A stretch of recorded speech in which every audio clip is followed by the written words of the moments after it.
welcome. In this video, I'm going to talk a little bit about the mind and some techniques that we can use when we realize our mind is thinking something that's causing us harm. So, yoga philosophy teaches us that we aren't anything that we can see. So, eventually, with practice, you start to become aware of the thoughts that come through the mind. And you can see them, you can watch, oh, I'm thinking this, and realizing, oh, I'm not that, that's something that's moving through. And then there is some space and some freedom, but it's not so easy in the beginning. And I know for myself, the last 10 months in isolation basically have really been an opportunity to experience on a deep level the thoughts that are going through my mind, many of which I hadn't seen before, and many of which cause a lot of suffering. So normally when I'm feeling uncomfortable or feeling isolated or alone, I would reach out, I would go do something, go dance or go be near my teacher or my community or family or friends. And this year, those options have been removed, which has been really uncomfortable, but also I think it's been a gift, a very uncomfortable gift, because now that there's nothing outside that I can go to just kind of fix that feeling and to, a quick fix to make the body feel better, I have to actually look inward and become more aware. Okay, what am I thinking right now? What's causing suffering? So a technique that I've been using a lot of is the work by Byron. I really recommend this. I put a little link below this video so you can check it out. But she recommends 4 questions. So every time we have a thought that's causing us suffering, we can direct these 4 questions towards the thought. And it helps us to realize that, one, that thought may not be true. The opposite of it may be as true or truer. And 2, it gives us this technique or this skill we have to actually question what's going through our mind and become more empowered. So instead of resisting life, we can accept life as it is, which is also one of the main teachings of yoga, to be open to life, to not have attachment or aversion. Her book, one of her books is called Loving What Is. I really recommend it, and it's basically a book about how to embody non-attachment, to really be present with what is and not create suffering. So I can share an example. I've had many examples, not just this year, this week alone, many nights. I wake up in the middle of the night and I'll feel something in my body, something unpleasant, like sadness or loneliness or fear. And I've started to, when I wake up in these moments, try to be quiet enough that I can hear, what am I thinking right now? What thought is going through? Because whatever thought we're thinking, that's creating the environment inside our body. So if we're thinking a thought that causes us a lot of fear and stress, we're sending stress hormones through our body, actually. We're creating that environment. And if we can become aware of that, then we can choose another option that actually creates an environment that's more empowering and more peaceful.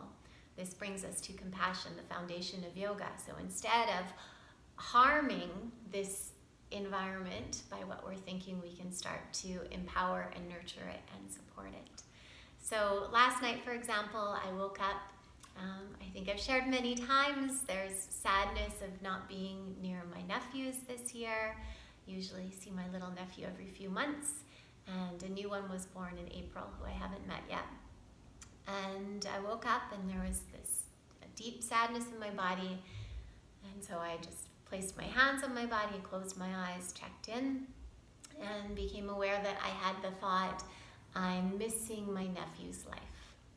So I was like, okay, this is the thought, I'm missing their life.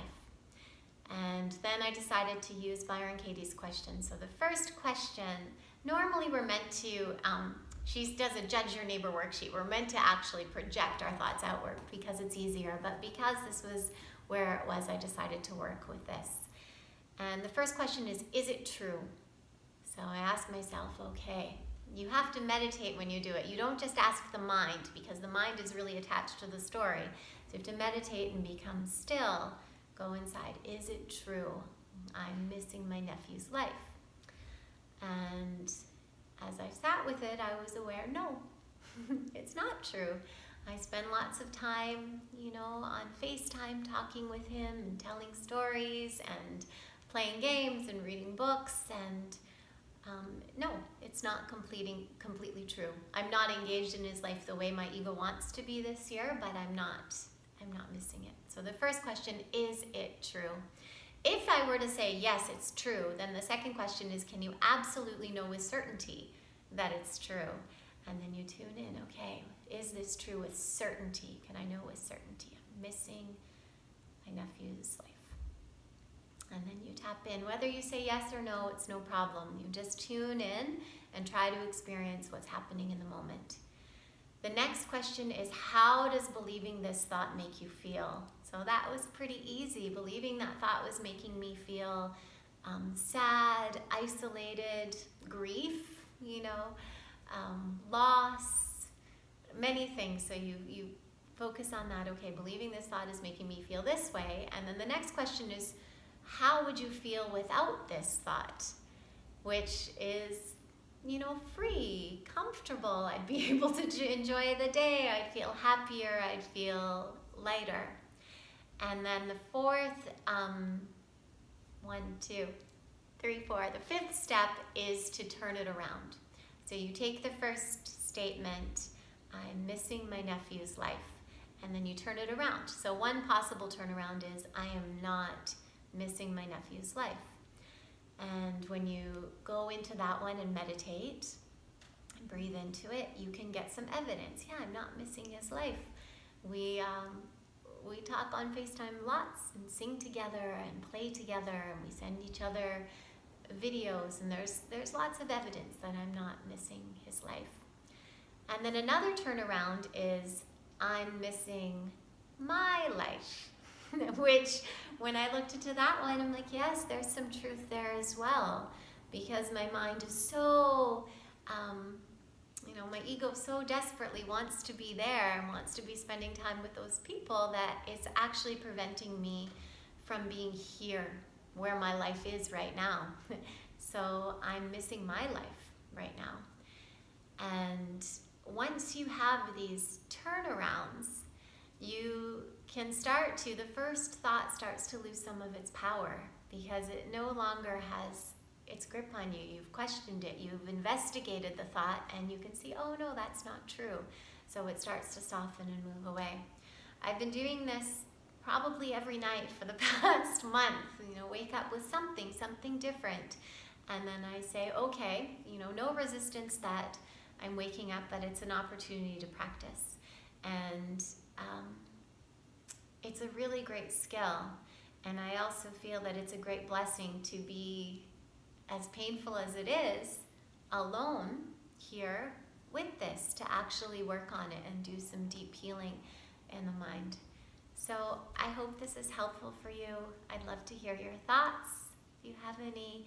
And remember, do your best to be kind to yourself, to offer yourself compassion. That's the foundation of yoga, is compassion and nurturing.